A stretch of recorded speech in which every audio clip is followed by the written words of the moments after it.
Welcome to Your Partner in Success Radio, a program that values the potential of knowledge, collaboration, and growth.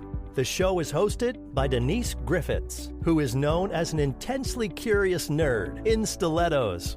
Each Wednesday, she is joined by co-host Ben Gay III, a renowned figure in the sales world. Ben is recognized for introducing The Closers, one of the most popular and powerful sales training materials ever produced. Having been mentored by Dr. Napoleon Hill himself, Ben has gained a wealth of knowledge in sales and life. Throughout the show, Denise and Ben delve into the world of sales, entrepreneurship, and to listeners seeking success in their professional endeavors.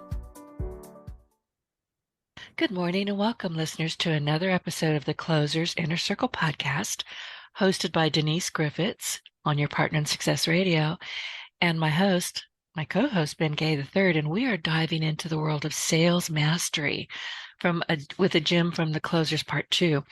These books, Part 1 and Part 2, are genuinely widely known as the sales Bibles. So our focus today is in the world of selling and its confidence and clarity, and we are working on the Closers Part 2, page 35. And by the way, our show last week was Save as Much as You Want from the Closers Part 2, specifically on page 71. So if you missed that episode, you can find it on yourpartnerinsuccessradio.com or honestly anywhere you listen to your business podcast. And the chapter today begins, and I highlighted this because it's like, okay, I get this. And it begins, I don't know. And you have just read three of the most difficult words to pronounce in the English language and probably any other language. And most, if not all, salespeople have found that admitting uncertainty can really feel like you're stumbling over a challenging pronunciation. If you're married, you've come across that. I'm sorry, I don't know. You don't know what to say. But embracing the honesty behind those three words can be a really powerful tool.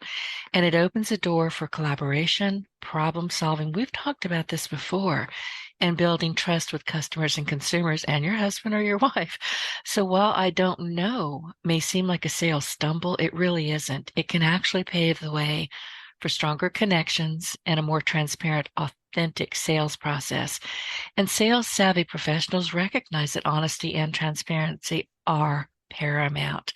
So instead of viewing, I don't know, as a hindrance, they transform it into an opportunity for growth and learning. So admitting a lack of knowledge can actually help you when you're telling somebody, I just don't know, but I sure can find out. I'll get back to you.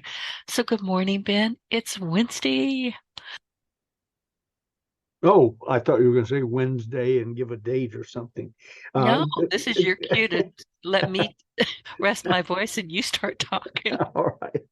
Well, good morning to you, Denise. A pleasure to be with you as always. I got good response I always get good response from people who listen to the shows, but last week was especially strong. I think because it's a semi-complicated thing, people can look it up themselves in the book if they have one. If they don't, shame on them, and find out what we were talking about. But it was Save as Much as You Want, a semi-complicated example of explaining a change in policy or a change in quantity discounts or whatever. Today it seems so simple. In fact, you just about explained what I was going to talk about, so I can just go get lunch now. No, you have to stay. But it's easy to understand the concept. It's difficult in the beginning for people to actually do. And the way I learned it, I guess I knew it all along. I cringe sometimes when I attribute things to Og Mandino or Dr. Napoleon Hill or Zig Ziglar, some of my friends and mentors, because my mother and dad taught me those things also. But they were mother and dad. And it's hard to be a prophet in your own hometown. It's the reason I've sent two of my sons to Dale Carnegie to learn public speaking and confidence. And people say, why'd you do that? That's what you teach. I said, they don't listen to me, but they'll listen at the Dale Carnegie seminar. So you only find out how wise your parents were about a year after they have passed. Yeah, absolutely. So it cost, $1,200. I'm quoting from memory. I think it was $1,200 a head for them to go drive down to Sacramento and learn what they learned at the dinner table if they've been paying attention. But anyway, I'm positive my mother and father had taught me this, that I don't know is not a sin, but I was young and sassy and full of myself and, boy wonder. And so I thought it was important that I knew everything. And one day, Dr. Napoleon Hill was in the office and heard me explaining something to somebody. And shortly thereafter, when we were alone, that was one of the nice things Dr. Hill always did for me. He never criticized me or corrected me or said much of anything in front of other people. But when the door clicked shut on my office, I always used to think, uh-oh, he has something he wants to share. And this one was, I'm paraphrasing, but the gist of it was, Ben, you were just explaining to somebody whatever, and it was obvious you didn't know what you were talking about. You didn't know the answer, and you were stalling and shuffling. He didn't say it, but shucking and jiving might be a way to explain it. And I said, well, I know what you're saying, and I didn't know the answer, but I'm the president of the company and blah, blah, blah, and so on. He said, well, let me give you an escape hatch. And again, I'm paraphrasing, but this was the gist of it. He said, you and I don't know 99.999999% of the available facts, the truths, the 2 and 2 is 4. Glad you got that one. But what's 812 times 913, without a calculator? I don't know exactly. And you don't know 99.999% of the other things available to know and learn. So get comfortable with saying, I don't know. And I forget how deep we went with it in that initial conversation, but over time, it became one of my favorite subjects to go through with him. So over dinner or up at the house or whatever, we would discuss it further. And one of the things that came up somewhere in one of those conversations was the fact, and you just touched on it, it actually builds credibility. It's for instance, a lot of people quote famous quotes and quotations and people and don't give them credit. I try to always give them credit if I realize it didn't come whole cloth from my brain. I always try and give other people credit, to the point that I sometimes give other people credit for saying something that I don't think they said. President Harry Truman, for instance, has gotten much smarter since he died, because when in desperation, I will attribute things to Harry Truman, because, who knows? And it was a wise saying, and it came from a wise guy. And if I got the name wrong, that wasn't the point of the lesson. So I have learned to be very comfortable with I don't know, almost take it as a badge of honor, and usually follow it up with, if it's important, usually follow it up with what you've been saying, talking about this morning. I don't know, but I'll find out. Or I don't know, but if it's important to you, I'll find out. And frequently, I was thumbing through the chapter this morning, frequently they already know the answer to their question. They wanted to see if you knew it, and or if you were honest in not knowing it. And I don't know, but I'll find out is critical. I've positioned myself as sort of the go-to guy and among my little circle of influence around the world. And Okay, I gotta call you on that. My little circle of influence around the world. That was oh, cute. you're I clever. got that. You're I clever. got it. I'll have to work on that one. Yeah, your delivery needs a little something. Among my millions of followers, I do love to drop. I figured out one time how many paid speeches I've given, and then in my brain sort of figured out how many in the average audience. They peaked out just shy of 20,000 in an audience and all the way down to 10, but it came out to in the 5,000 paid appearances I've made, and the probably 10,000 free ones to churches and schools and prisons and so on, that I've probably met, and I'm always first one in the room and last one to leave. So if they didn't shake my hand, it was their fault, not mine. I've shaken the hands of about 2.5 million people. And I always try and drop that in like my circle of friends, my little circle of friends around the world. And nobody would catch that. Honest. No, you just did. And that Well, yeah, really. but I'm smart. Just ask me. Just ask me how smart I am. I'm very smart. I gotta tell, I can't wait to see Gigi. She's always saying when she does something like that to me or calls me on something, I say, "How do you know that?" She says, "Come on, smart." I might tell her that Denise is also smart. Yeah, we're smart. We're smarter than the average bear. So anyway, if you shake the hands of 2.5 million people and each one of them feels like they have some question they should ask you to be polite, or some compliment they should give you to be polite, it puts you in a position to say, I don't know, many times a day. If it's to a big audience and you're there all day in the room, thousands of times a day. And I found it's sort of cute. Jim Rohn, who I was a good friend, and many people who listen to this broadcast are probably big fans of his. Jim Rohn used to have a cute way of talking, it's sort of a whiny thing. Why does this happen? I don't know. I've heard that. Yeah, but what he's saying, what's the mystery of life? I don't know. So I found that it was not only good policy per Dr. Hill, it was also, when done properly, semi-funny. And Jim Rohn made a career out of saying, I don't know, to lots of things. And he said, if you don't know it. Don't make it up. They probably know Exactly. the answer. They do. They do. Yeah. And you talk about Jim Rohn. I was listening to him one time, and I tend towards snark, this. Mhm. Sarcasm is my first language, English is my second.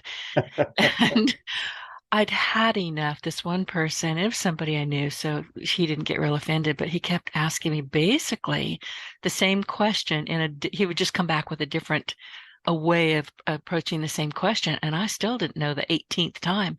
And finally I wheeled around and I looked at him, and I swear to God, I said this: beats a batshit out of me, Robin. And that was the end of that.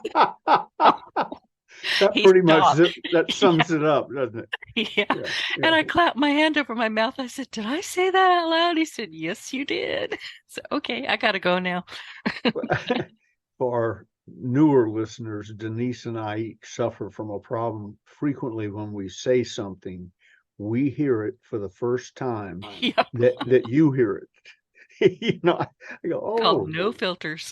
that's interesting. I didn't know I was going to say that. As I I will said to often have to apologize and say, I'm sorry, and actually really mean it. a client or potential client that I had decided not to work with, I think I've mentioned this recently. He said, I get the feeling you don't want to work with me. Why is that? And for the first time I heard it, because I don't like you. I And I sort of, I don't put my hand over my mouth. I've learned to just have a straight face and march on.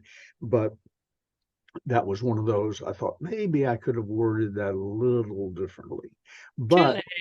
yeah, like what you said to your friend, it closed it down. There was nowhere to go after that, But I still hear about it. It's like, Denise, do you remember when you said, no, no, I don't know. I No, don't remember it at all.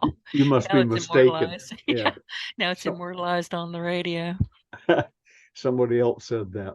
But back to the subject point of I don't know, it gives you credibility to be honest enough to say, I don't know, but I'll find out if that's appropriate.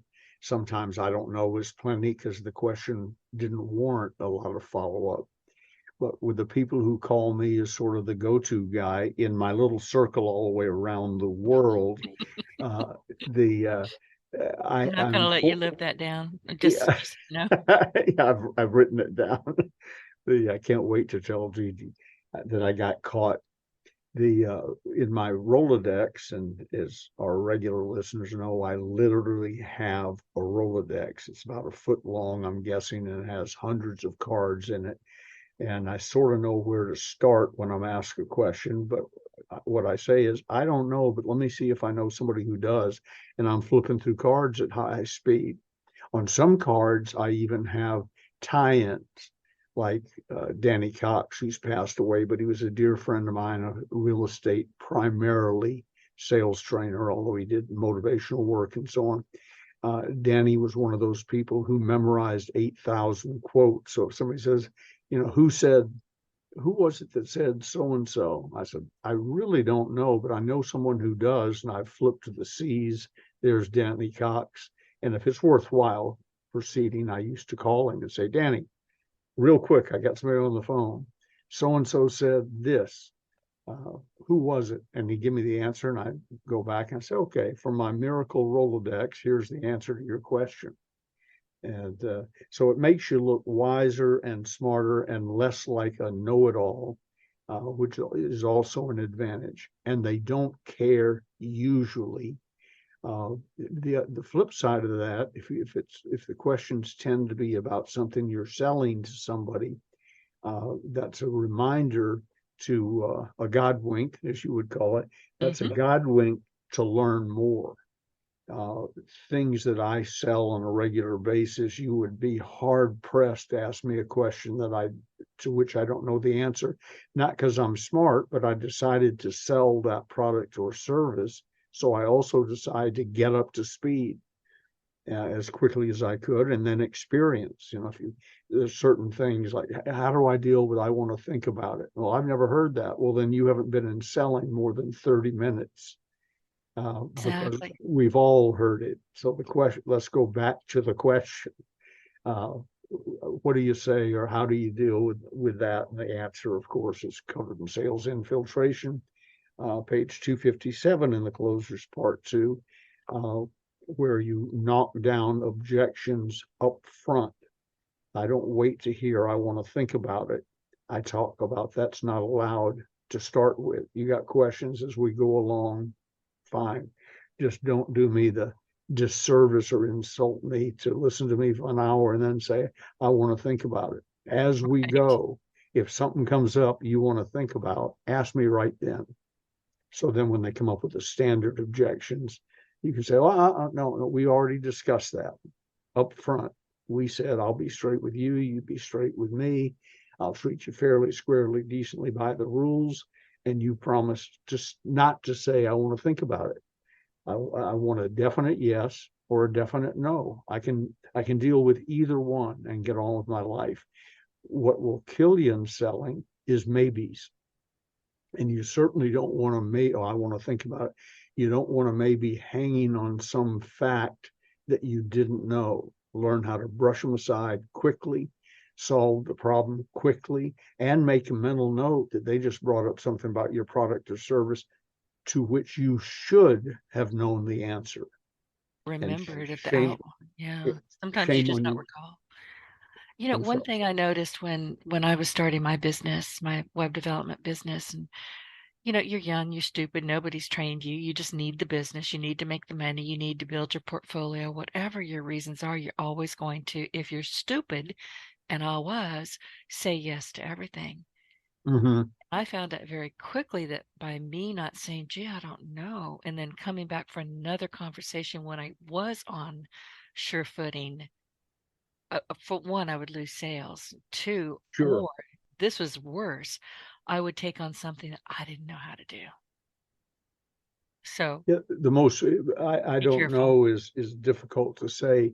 What was harder for me to learn how to do, and now I'm known for it, is no. Yeah, me too. Yeah, and no is a complete sentence. When I was working in prisons, one of the counselors had behind him a big sign poster that if you were sitting there as an inmate asking for favors, you were facing, because it was behind her. And it was, what part of no don't you understand? And because that was usually the answer. If you wound up in front of a counselor asking for something, the answer was 99% of the time no. Didn't There's a hurt to ask. there's a reason you had to ask, and that was because you knew the answer was no. But it's worth a shot.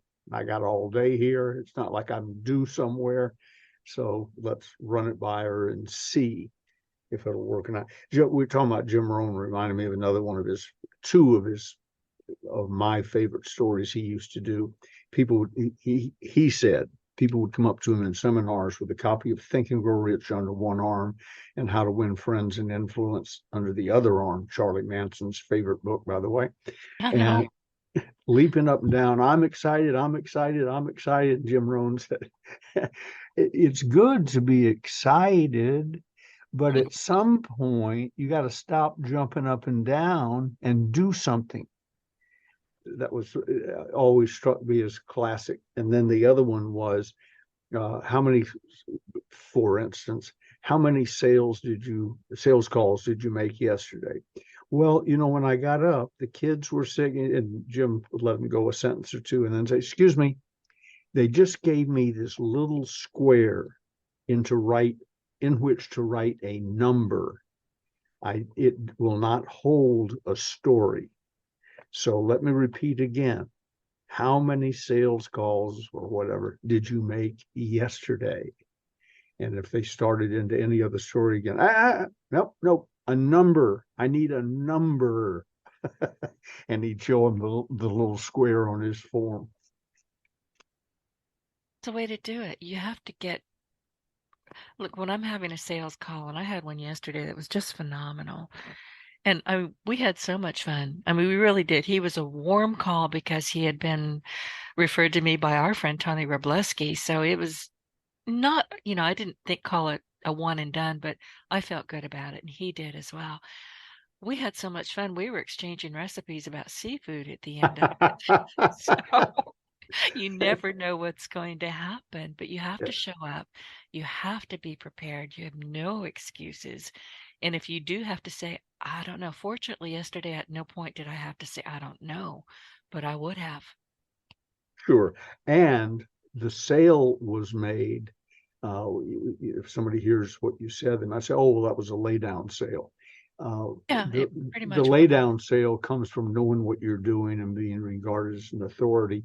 The sale came when you made Tony Rubleski feel confident that he could send people to you and it wouldn't blow up in his face. That was the sale. When you were talking to the person, you were almost down to post selling at that point. It kind of felt that way, but Yeah. because I already knew what this gentleman needed. He was delightful, he really was. And we both came away from it feeling very happy about that phone call. But early in my career, when I would have to make those phone calls, especially, sales calls or accept a sales call, when it got to the point, well, how much is this going to cost me? I would just go, ugh. I learned very, very quickly that I could not worry about what they could afford. I had to worry about what my value was. So now I just go, well, here it is. And it's out there. I don't hesitate. And they're going, okay, good. They want to know. They don't want you wasting their Yeah. time If I ask you and how saying, much I something don't costs, know. Yeah, here it is. if Yeah, I ask you something, I want something I can put in that little exactly. square. Yep. Yep, I, yep, yep. I don't want to hear a story. I don't hear, I'll get back to you. Now, there are things, how much I'll come in and look around, but first I need to know, what does the car cost? Well, Right. we have 1,000 cars on the lot. Which car are we talking about? Well, I don't know. Well, then there's no way to give you a price. When you're standing in front of a car you're really interested in, I will get it down to the penny before we walk away from that car. But if it's something that we know, I mean, let's say you're selling a Schwinn bicycle, if they still make them. How much is the Schwinn Black Phantom bicycle? I don't want to hear a story. I want to hear $199.95 or whatever it is nowadays. People may be laughing at me. That was the top of the line bicycle when I was in the bicycle buying and selling business years ago. But whatever it is, it's not going to change around. So don't act evasive. give me the answer, or explain to me why you literally can't give me the answer. Sir, I can give you the average price if you give me just a second of all the cars we sold last month. It is, $55,000, but that included a used $150,000 Rolls Royce, and it included a junker Mercury Comet that we wanted off the lot for $150. Now, which car are you talking about? Well, I don't know exactly. Right. So that's why you have to come in and find the car you want, and then I will give you a to the penny answer to your question. But see, that's again, that's almost like the value of I don't know. That's saying up front, I don't want to insult the customer. You're not insulting the customer by telling them the truth. And listen, when we're talking with people, we don't know what's going on in their head. Right. I barely know what's going on in my own head, so I don't pretend to know. Yeah. How would I know what's going on in yours? Exactly. That's exactly right. So you need to be as honest and as upfront as you can be. And if you're getting signals that they just cannot afford you, be gracious about it and try to find them somebody that, they can work with or doesn't need the full ride with you. They don't need everything that you offer. If just don't end on a bad note. But and I'm losing my mind already, but one of the things in this book that I've circled actually, and I rarely do that, but I circled it because it just made me laugh. It said, fifth, we were talking about 1, 2, 3, 4, and 5. Fifth, it helps maintain your credibility as an expert in your field. Understand that experts frequently have to look up information before they respond to questions. And this is what I circled. Albert Einstein didn't even know how many feet there were in a mile. Well, I don't either. So I feel so much better about my life. I saw him it was an old film interview, but someone asked him, literally, he was sitting at his desk and a whole bunch of books and a big bookcase behind him. And they said, I'm told you don't, I don't know what the word I'm looking for is, but don't deal in the small, insignificant things. So professor or doctor, whatever he called him, he said, how many feet in a mile? And Einstein, without any hesitation, said, I don't know. That's why I got and with his thumb pointed to the books behind him. He said, I don't know. That's why I got all these books. Exactly.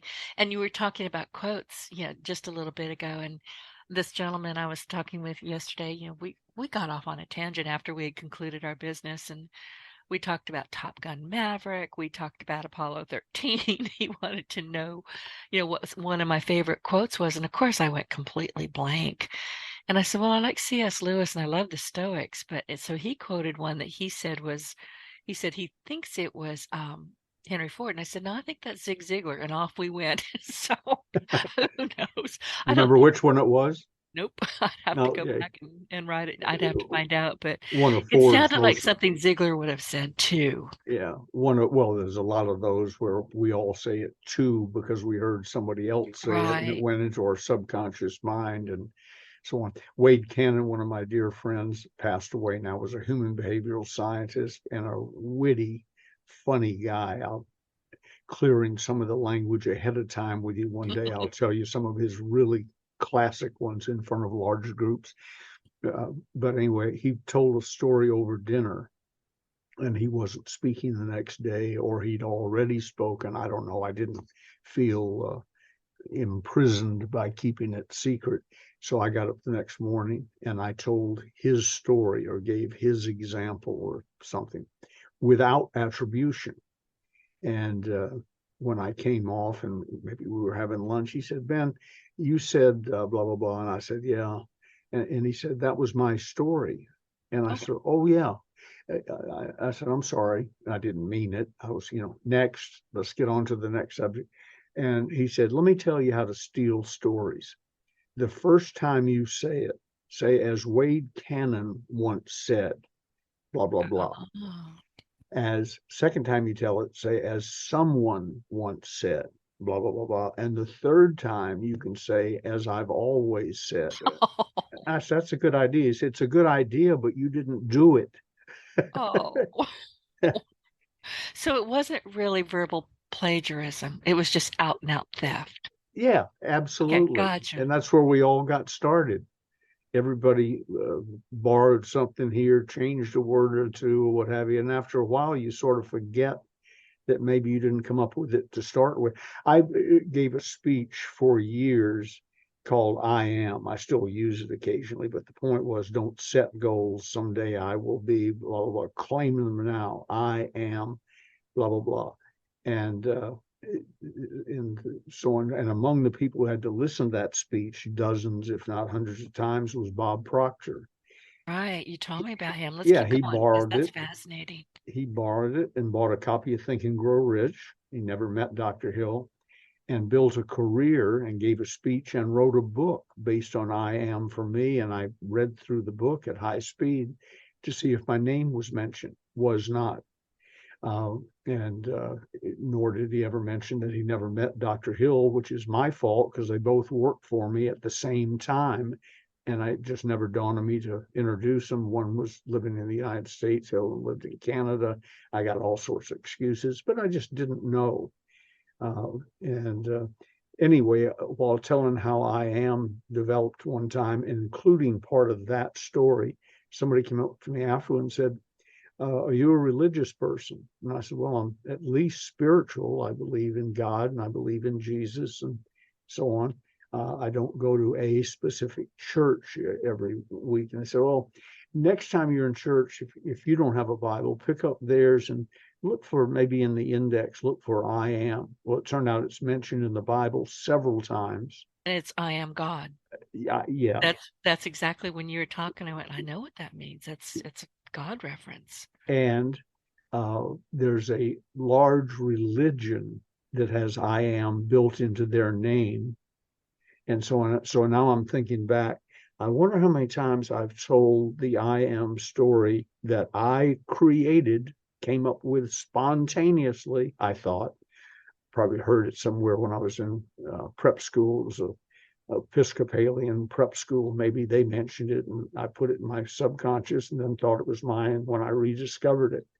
But when in doubt, A, say, I don't know, B, give attribution to people whenever you can, as often as you can. It makes you look more honest and smarter. I love quoting Og Mandino because he's mythical to people. By quoting him, I'm not only giving the quote and teaching you the lesson, I'm letting you know that Og Mandino was a friend of mine. When if I talk about Dr. Hill, so and so happened, I forget it was in my office or up at the house. That makes sure you understand he was my personal friend and came to my house. He's not, I didn't buy a copy of Think and Grow Rich and make a career out of it. I knew the person, I knew the man. We laughed and giggled and went on boat rides together and argued on a regular basis. Friendly, but I argued with him. He was 84, I was 25. Only like a 25-year-old can argue with an 84-year-old borderline genius, meaning I had no business arguing. But as he said to me at I think the very first lunch I had with him right after I'd been told he'd been given to me and now worked for me. I think it was that day we went to lunch and he was still in that thing of making sure I knew how important he was. And he said, one of the things I've always said is whatever the mind of man can conceive and believe, it can achieve. And he went to put that's not his. went to put a bite of salad in his mouth. And I said, unless he's crazy. And the fork stopped 2 or 3 inches from his mouth. I didn't yet know that most people didn't question Dr. Hill, especially if he was quoting one of his famous quotes. Yeah, but So did he really? My impression has always been that he caught that from someone else. entirely possible. Again, we all did. When I Well, was and here's the thing, born, Ben, there are no new ideas. All we right. can do is work with what is in our heads. Somebody once said that when the Bible was finished and Shakespeare died, the rest of us have just been moving words around. That's true. Yeah, and I'm guilty of that. In the early days, if I was writing a book, right beside me was a thesaurus because I wanted to look smarter and use a bigger word.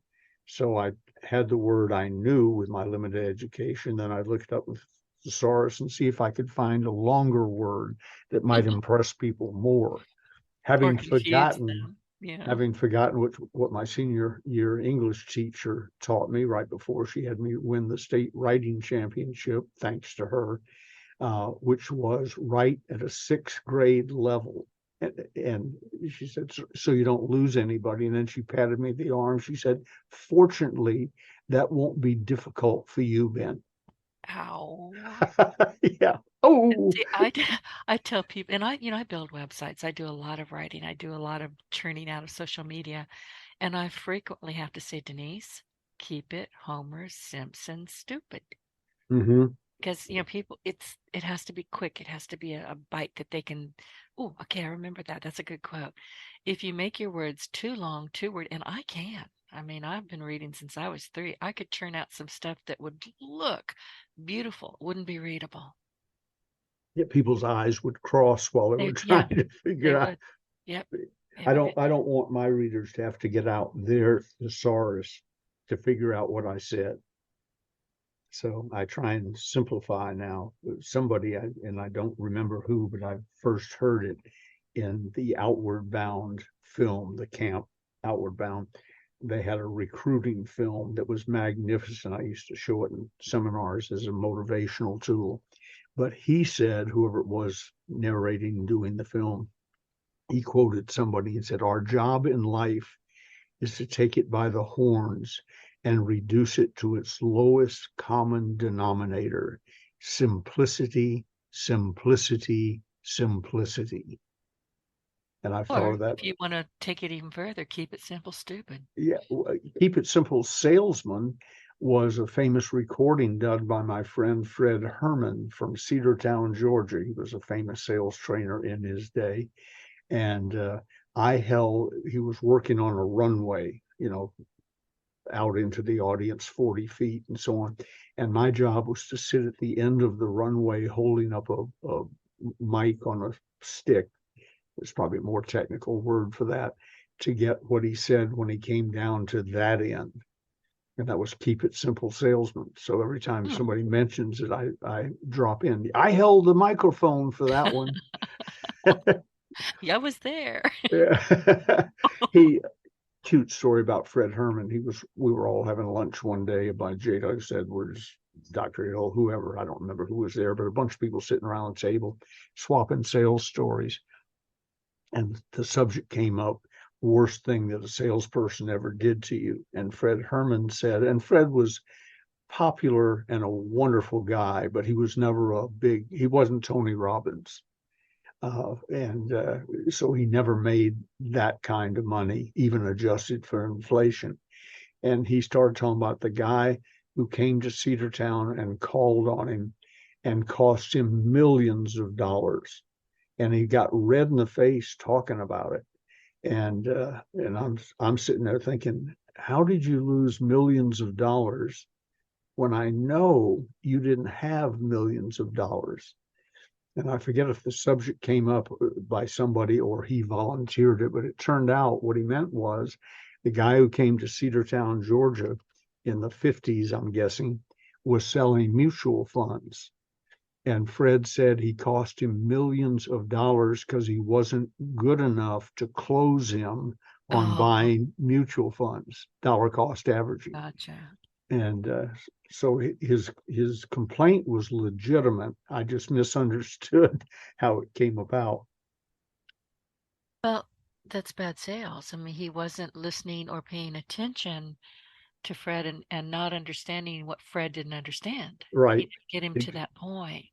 And let the sales slip away. And as Fred said, millions of dollars. Well, over the years, that Mm, was probably absolutely true. gotcha. Yeah, that would kind of irritate me a bit. Yeah, well, you have to make your own decisions, but you also need the information to help you make those decisions, and Yeah. that's what sales is. Get good guidance from a good salesperson who knows their product and is selling quality products and services. So almost all of our conversations that I'm involved in always come back down to the absolute simplest ideas and concepts. As I've told you, I have a 10-day seminar, a 5-day, a 3-day, a 2-day, an all-day, a half-day, and a 1-hour. The hardest ones to give are the 10-day seminars because I have to take what I could explain to you in 30, 40 minutes if you were paying attention, taking notes, and stretch that out into 10 days. That is really difficult without repeating and repeating and repeating. You are repeating, but you have to change the words up so they don't catch it quite so readily. But selling, which is what I am led to believe, or what most of our people are involved in. Of course, we're all involved in selling, but by a profession are involved in, is really so simple. Jimmy Rucker, my business partner, greatest salesman I ever personally worked with, Jimmy, I'd say, go up front and tell him what you do. And he'd go up front and say, okay, just watch what I do and do that, and go sit down. He'd sit down. And I said, no, Jimmy, they want to know what you do. He said, well, I get a good product and I explain it simply and I become their friend. That's it. Watch what I do. That was his 10-day seminar reduced to about 30 seconds. I bet he didn't get paid as much as you do, though. No, well, not for speaking, but No. but for selling, he did. When I say I beat Zig Ziglar and I won the presidency of the company and so on, back in the Holiday Magic Cosmetic days, Jimmy was my 50-50 partner. And we've sort of teased each other about who was the, who you can't do anything absolutely equal. So who was the better closer? Probably him. Who worked harder? Probably me, and so on. But we were 50-50. And if we'd been operating independently, of course, Zig had a partner also, Melania, so I could make the same argument with him. But it's never a one-man show, but it is so simple. Sometimes while doing sales training, I see people making notes and looking puzzled, and I think, what don't you get? Quality product, competitively priced, talk to qualified people, become a person of class, quality, substance, with the ability to tastefully project that you are, because people want to buy from people they know, like, trust, and with whom they feel safe. How simple could, I didn't time it, but what was that, less than a minute? Less. And one Yeah. of the things that has always impressed me about you, you will always say when somebody says, well, why should I buy from you instead of Billy Bob over here on your right? Well, with me, you get Ben Gay the third, and you Yeah. give them your phone number, you give them their business card, you're there for them. When your car breaks down on the side of the road, call AAA if that makes you feel better. But mainly, get out this card and call me. I will get it handled for you. I'll come pick Exactly. you up. I'll send the tow truck. I'll cover the tow truck, whatever. When you buy XYZ product or service from me, you get me. And there's no product on earth but this one that comes with me. Exactly right. And a story you told me, I can't remember now, it was a month ago or 2 months ago, but you were talking about when your dad passed away. And we were talking about insurance, and the first, because you were in California, I believe, and your dad was in Georgia. Is that Right. right?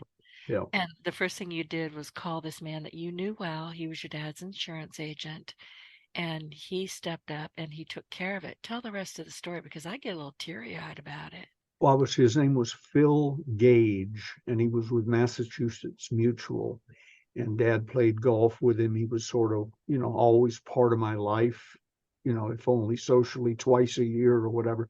But my father told me, when something happens to me, go to my top left-hand desk drawer, and there's a letter or a guide or something of what to do. And he died at age 60. Didn't he Everybody pass at thought, work? He died at work, didn't he? yeah, he died at work. Yeah. And asked his secretary to get something for him, and she did. And when she came back, his head was down the desk and he was gone, age 60. That's And so I feel like I've lived past my expiration date. I feel keep good going. about it. But anyway, I flew back to Atlanta, comforted my mother and sister, went to the office, opened the top left drawer, and it said, call Phil Gage, and gave me his phone number. So I called him and I said, Dad passed away. He said, I just heard that this morning. How can I help? And I said, well, I don't know. I've never had anybody. I'm young. I was 30. I've never buried anybody. What do I do? He said, I'll be right there. So he came to the office, sat with me, later went to the funeral home, Turner's funeral home, and I'd known the Turners for years, but if Phil hadn't been there, I probably would have spent a lot more money than I did with Phil there because he wasn't as emotionally involved.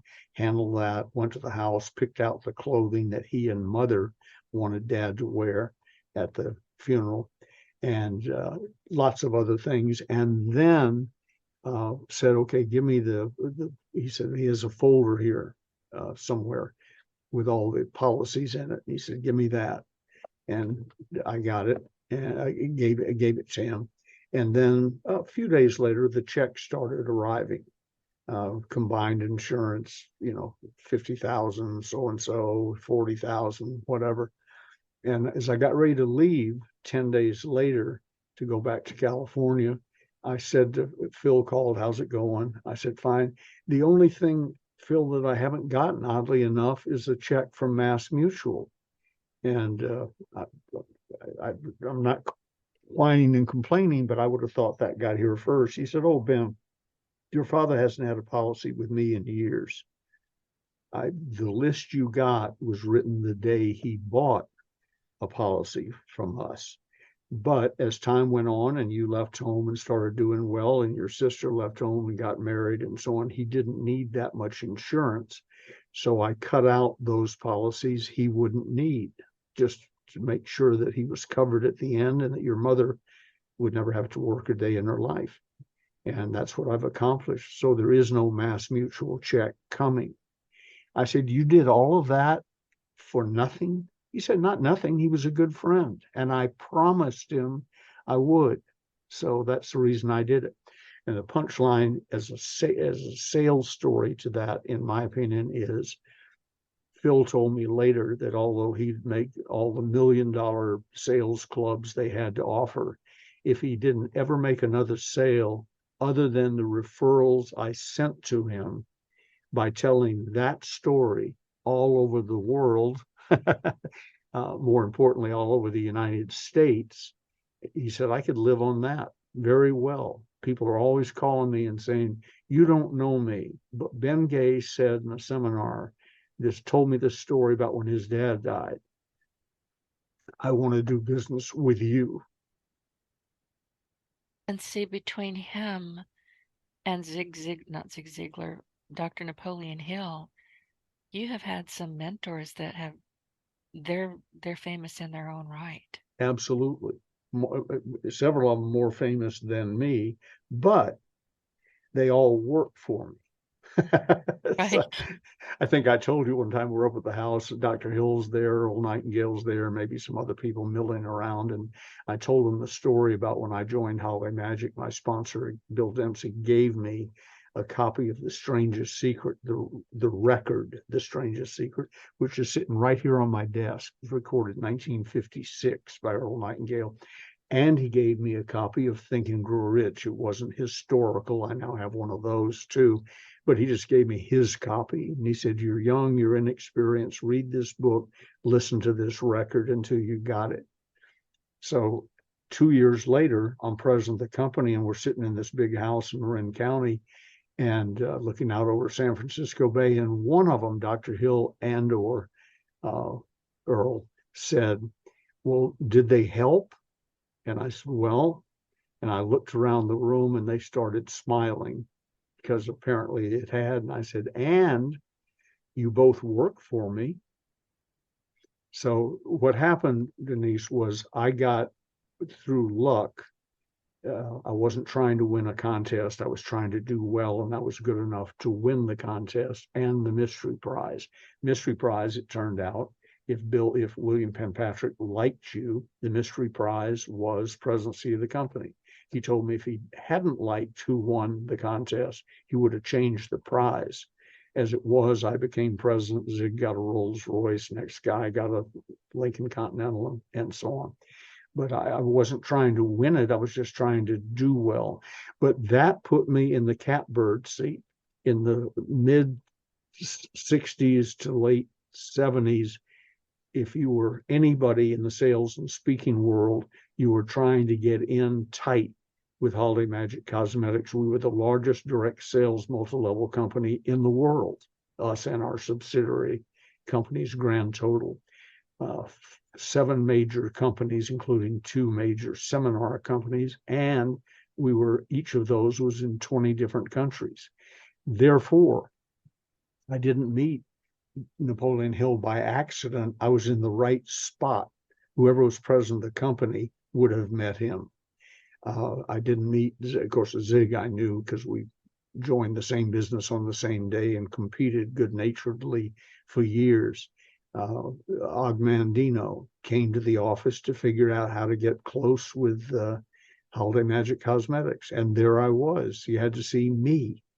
And so on. So many of the people, I have a list around here somewhere of all the famous, not all, but many of the famous people I've worked with. They were all because I was sitting in the right place at the right time. Now, and you didn't ignore it. You took full over time advantage, because in the beginning you couldn't possibly have known. No, I didn't. It unfolded.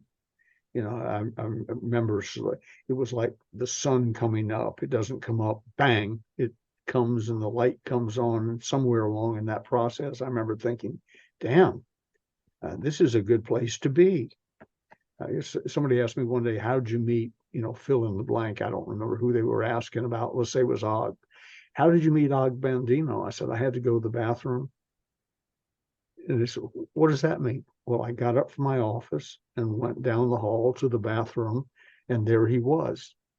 And behind him was probably J. Douglas Edwards, and over here was Reverend Bob Schuler, and over here was somebody else.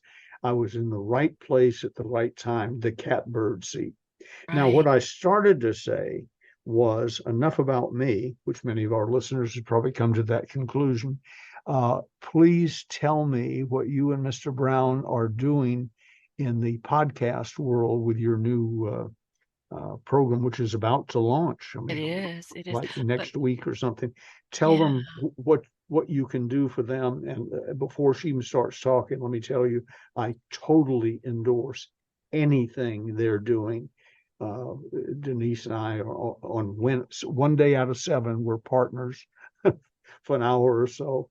I have the deepest respect for her. We kid around, but if I had to save my life by creating and having a successful podcast, there's one person in the Rolodex I would call, and it's Denise Griffitts. So tell them what you're going to be doing. I will, and thank you.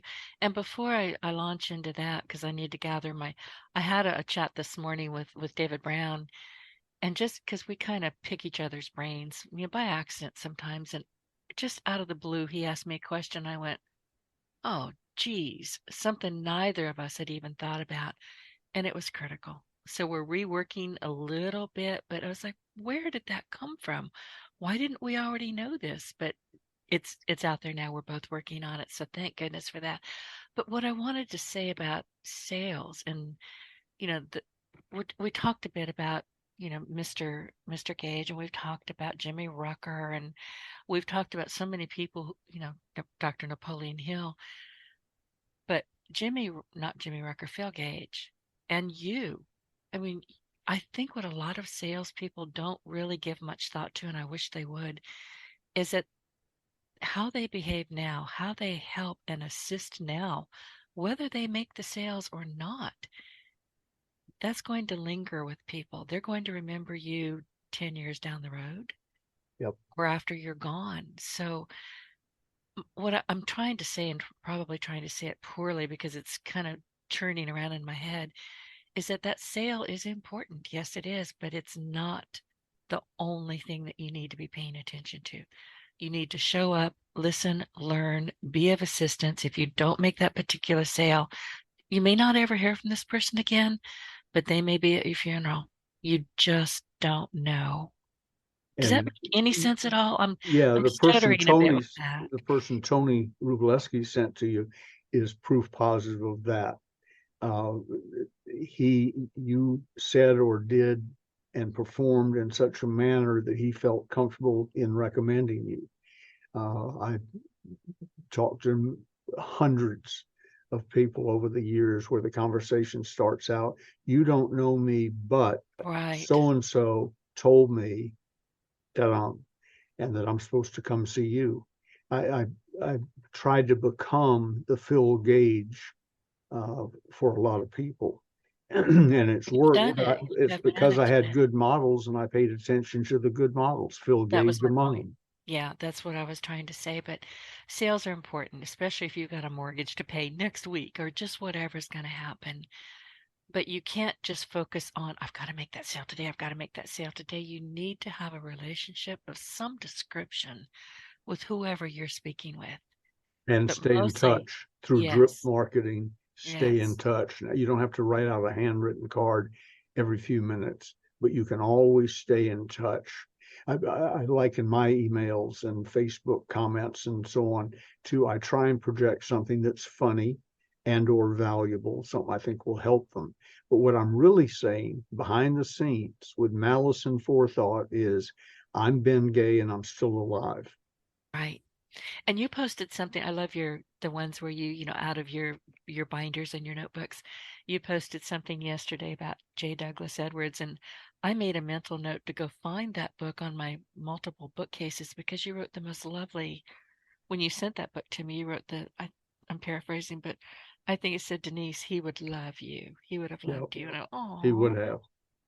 Yeah, that sales. She's talking about Sales Closing yeah, Power, a book I wrote for Doug's family yep. after he died. But it's true to what he taught me and his recordings and so on. So when I say I wrote it, I pretty much gathered it together and transcribed it. And it's a lovely book, but I never forgot. I opened that up and went, oh. I felt so special.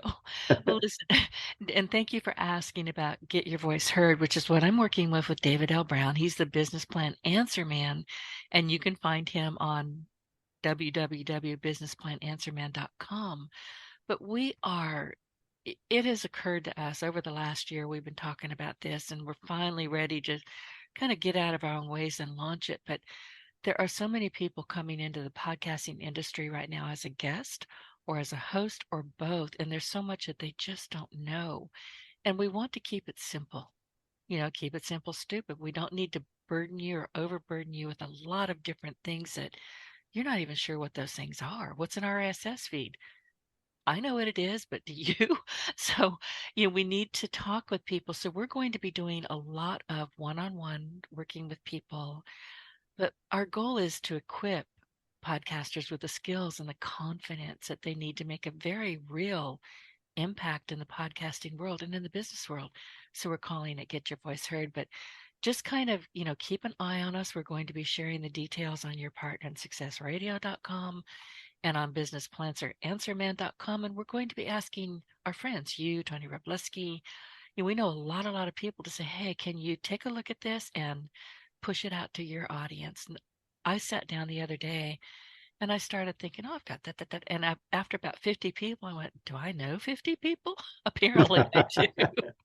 So, but we're getting very anxious to get it launched because I think it will be so helpful for people who are genuinely starting out, but they're just overburdened with, oh, go to this platform, do this, and they don't know where to start. We can help. Well, and I repeat, I wholeheartedly endorse it. If I were trying to start a podcast on my own with my limited knowledge, you're the one I would call. And David Brown ranks right up there. He and I, you were talking about Tony Rubleski earlier. That's how y'all Uh, met, that's right? how we met at a Tony Rubleski, um, I forget, Trailblazers or something seminar he holds once a year. Oh, And every David year. was there and among my favorite people at that particular meeting. That's one of the joys of doing seminars and giving speeches and doing podcasts. You meet people you wouldn't otherwise have met. And I don't so, know if he shared this with you, Ben, but he told me years ago, he said, I knew who Ben Gay was. I'd read his books, but I didn't recognize him in person.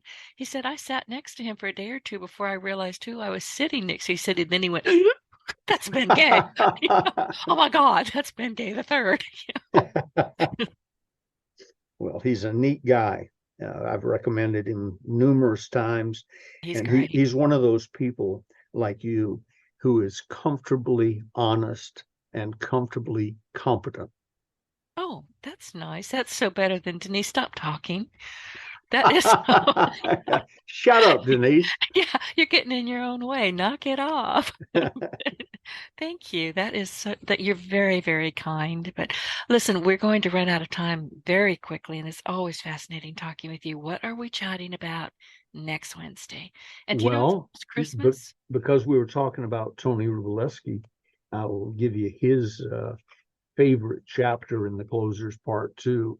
It's on page 153, and it's called Just Fly the Plane, Son. Just Fly the Plane.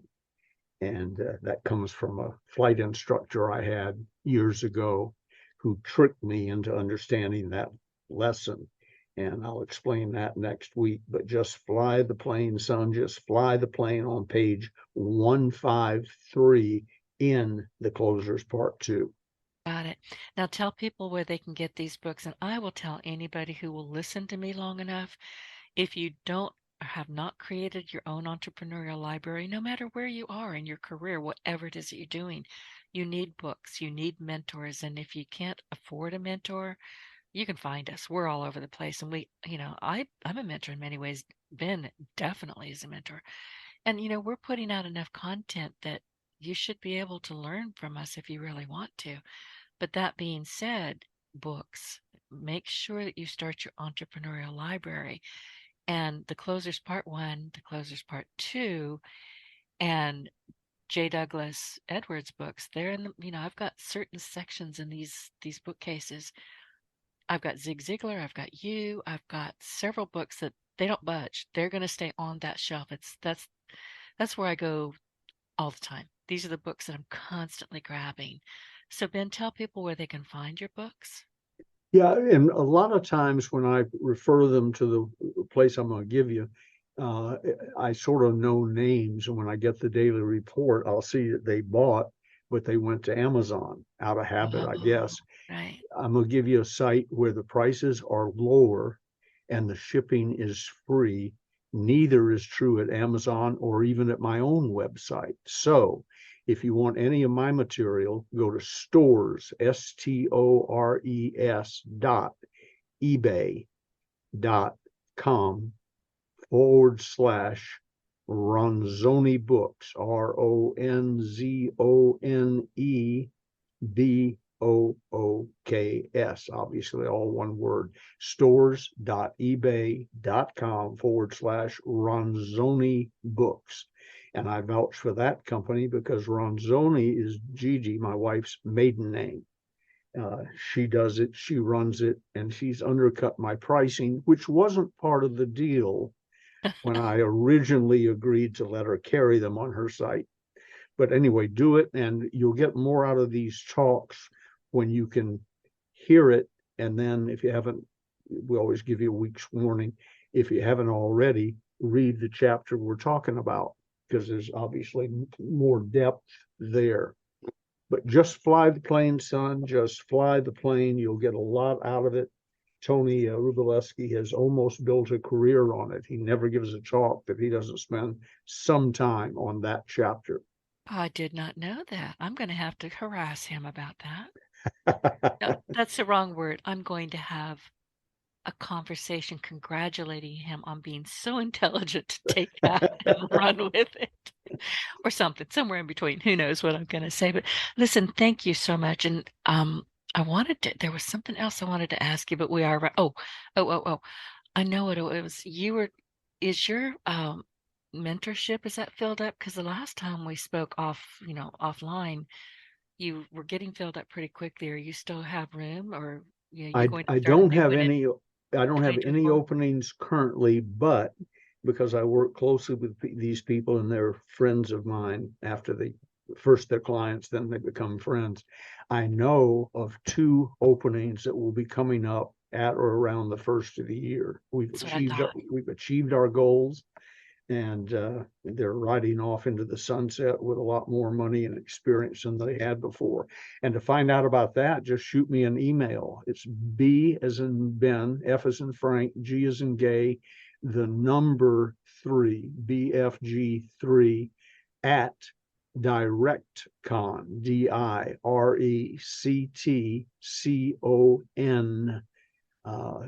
.net. That's my email address.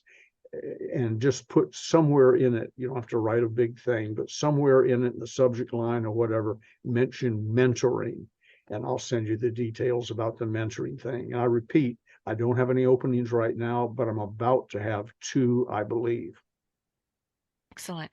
I knew that you were filled up, and I wasn't sure how long that was going to, be the case, or if the new year would be a new year. So everybody, thank you for joining us, and be sure to find us on your Partner in Success Radio. Just look for me, Denise Griffitts, and Ben Gay III, or it's subtitled Your Partner in Success Radio, the Closers Inner Circle podcast, which I know is kind of long, but that's the way to differentiate between my regular podcast and this one with Ben. So just look for us. Truly, you can't throw a stick on the internet without hitting this podcast or us. So thank you, everybody. We will see you next week. Ben, thank you. Bless you. As I always say, Gigi and I love you. Thank you so much for making us part of your family. Oh, I wouldn't have been without this for the world. I wouldn't have missed it. And tell Gigi I busted you. Yeah. I'm trying to figure out a graceful way to cover that. Oh, I don't think it can be done. You're busted. So, I'll talk to you again soon. Have a good day. You too. Bye. Bye.